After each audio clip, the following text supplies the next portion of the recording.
यही है ज़िंदगी के अंतर्गत। मैं आपको इंसान की ज़िंदगी के प्रत्येक पहलू के बारे में बताऊंगी। बच्चा जन्म लेता है तो वह इस दुनिया के क्रियाकलापों से अनजान रहता है। धीरे धीरे धीरे समय बीतता है और बच्चे को थोड़ी थोड़ी समझ आनी शुरू होती है। जब बच्चा बहुत छोटा होता है तो वह कुछ भी नहीं जानता, सिर्फ अपनी माँ जो उसने सबसे पहले देखी होगी उसी को पहचानता है, क्योंकि उस माँ से उसका अनंत अनंत का नाता होता है। 9 महीने वो उसको अपने गर्भ में रखती है और पालती पोसती है। जो भी खाना वह खाती है वह बच्चे के अंग को लगता है, बच्चा उसे निर्मित होता है। तो माँ को वो बहुत करीब से जानता है। माँ की यदि उसे आवाज़ भी आती है, जब वो थोड़ा बड़ा हो जाता है वो वहाँ देखता है।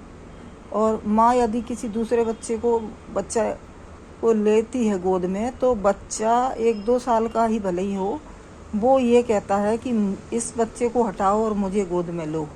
वो ऐसे इशारे करता है और बच्चे को ये समझ नहीं होती कि मेरे घर में गरीबी है या अमीरी है, उसको कोई मतलब नहीं रहता।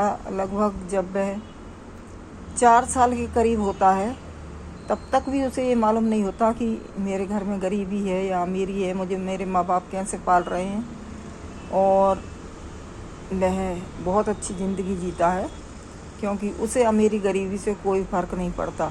इसीलिए जब हम जवान हो जाते हैं या बूढ़े हो जाते हैं, जब हमें संघर्ष करना पड़ता है अपनी जीवन जीने के लिए, तो हम अक्सर यही सोचा करते हैं कि काश हमारा बचपन ही होता और हम उसी बचपन में जीते रहते हैं। हमारी उम्र आगे नहीं बढ़ती और हम वैसे ही निष्प्रकर होकर ज़िंदगी जीते, किंतु ऐसा नहीं है।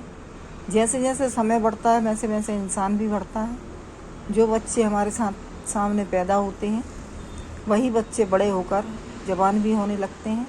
हम भी जवान से बूढ़े होने लगते हैं और ज़िंदगी की अनेक चिंताओं से, अनेक संघर्षों से गुजरते हुए हमारा बुढ़ापा आ जाता है।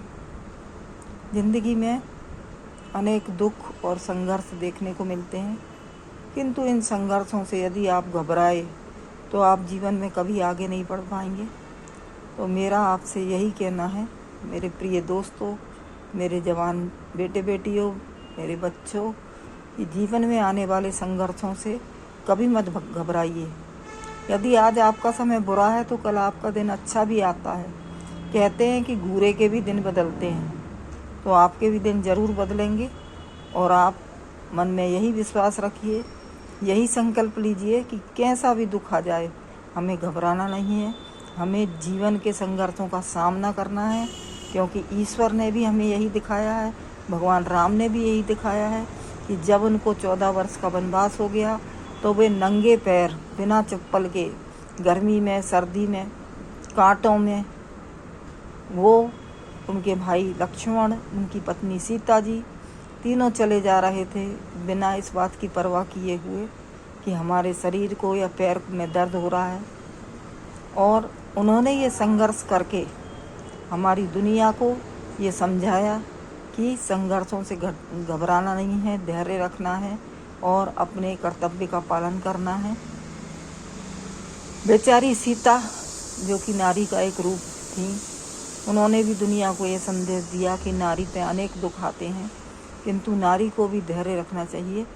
अपनी शक्ति का लोगों को एहसास कराना चाहिए कि नारी कितना सहती है। हमारे समाज में, हमारे संविधान में आज भी नारी को बराबर का अधिकार पुरुषों के समान दिया गया है, किंतु नारी आज भी ज़्यादा नहीं बढ़ पाई है। थोड़ा बहुत कह सकते हैं कि वह अपने को पुरुष के बराबर समझने लगी है, किंतु पुरुष वर्ग आज भी नारी को अपने पैरों के नीचे दबा कुचला ही समझते हैं। बहुत सारे ऐसे इंसान हैं जो नहीं समझते, उनको बराबर का दर्जा देते हैं, परंतु 20% ऐसे लोग हैं जो आज भी अपनी औरतों को मारते हैं, पीटते हैं, गालियाँ बकते हैं और ये सोचते हैं कि जो मैं कहूँ वही यह माने। चाहे वो महिला घरेलू कार्य करता हो या बाहर जाके काम करती हो, पुरुषों का नारी के प्रति यही विचार है कि ये पूरे घर का काम करेगी और बाहर भी कमा कर आएगी, हमारे घर गृहस्थी में हाथ बटाएगी, आर्थिक रूप से भी हमारी मदद करेगी और साथ ही घर के भी पूरे काम करेगी। यदि महिला अपने खुशी से घर के परिवार के सारे काम करती है, परिवार को अपना समझती है और वह खुशी खुशी घर के सारे काम करती है, उसे इतना टाइम मिलता है कि वह अपनी इच्छाओं को और अपने सपनों को भी पूरा कर सके, तो उसे बहुत अच्छा लगता है। परिवार का काम वह खुश होकर करती है। पर यदि इन पुरुष द्वारा ज़बरदस्ती से उसे काम कराए जाते हैं, यदि सास ससुर द्वारा उसे ज़बरदस्ती से कुछ काम कराए जाते हैं, तो यह बहुत गलत है। मैं तो इसके बिल्कुल विपरीत हूँ, क्योंकि नारी का भी वहीं से जन्म होता है जहाँ का पुरुष से होता है। फिर भाई इतनी अभेदता क्यों?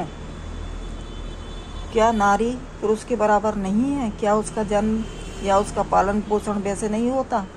हमारे समाज ने ये बात सदैव से बना रखी है कि भाई लड़की है तो इसे दूध मत दो, लड़का है वो बड़ा होगा, खानदान का नाम रोशन करेगा, तो इसको दूध दो, इसको बलवान बनाओ।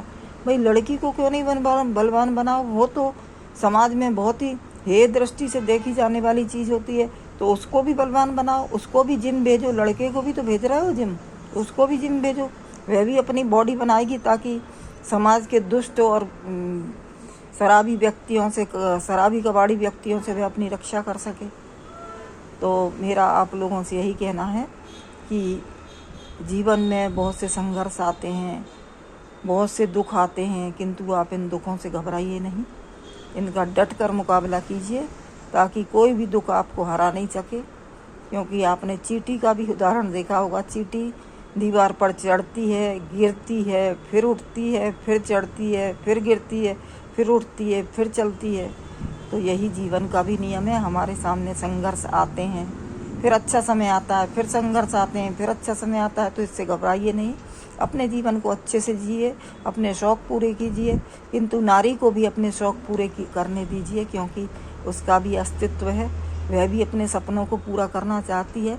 हाँ, उसको एक संयम में रहना चाहिए। और मैं तो यही कहूँगी कि हमारे समाज में नारी और पुरुष का समकक्ष स्थान होना चाहिए ताकि हमारा देश आगे बढ़ सके। और इसी के साथ मैं अपना वीडियो समाप्त करती हूँ। और यही है ज़िंदगी का एक मुकाम मैंने आपको दिखाया, और आगे भी ऐसे ही मुकाम मैं आपको दिखाती रहूँगी। यदि वीडियो पसंद आया हो तो लाइक करें, शेयर करें और सब्सक्राइब करें, और कमेंट में लिखें कि मैंने क्या गलत कहा है। इसके साथ ही धन्यवाद। मैं वीडियो समाप्त करती हूँ।